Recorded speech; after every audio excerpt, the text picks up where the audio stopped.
Hey, it's MJ from the Selling the ATL Studios, and today we're going to talk about sales killer number 6, and you get to see why I always wear a hat.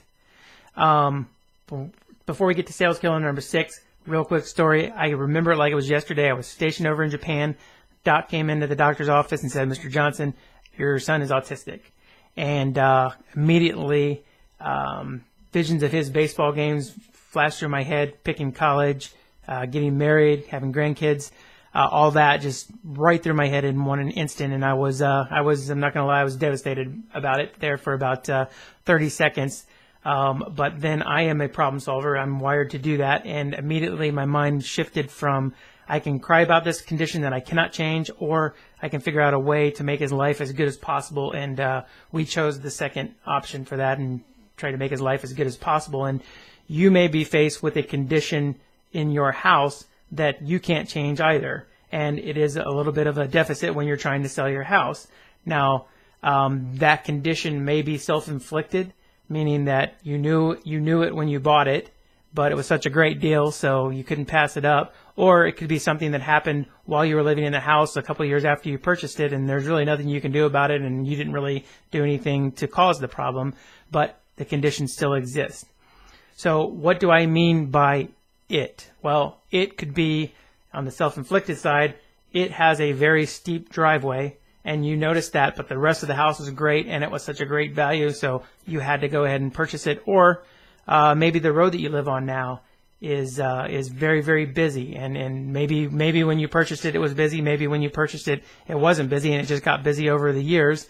And so now that condition exists with your house that makes it a little bit of a, like I said before, a deficit for selling right now. Or it could be something as I don't want to say catastrophic, but it could be something as catastrophic as right across the street, a power plant got built shortly after you moved in, and so you're now staring at a big power plant. And obviously, all three of those conditions affect the value of your house and affect the buyers who would purchase your house. So that is sales killer number 6, and that is an unchangeable location or condition. Like I explained, the steep driveway, you can't change that condition. The busy road, you can't change that location. It is what it is.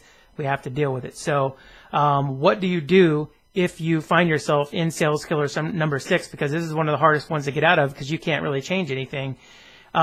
There's really 2 things you can do. The first thing that you can do is just understand that the condition is what it is, and you have to focus on the positive of the house, just like you focused on whenever you purchased it. So there are great things about your house, and you'll have to focus on those and take the spotlight off of the steep driveway or the busy road or the power plant across the street, if you can do that.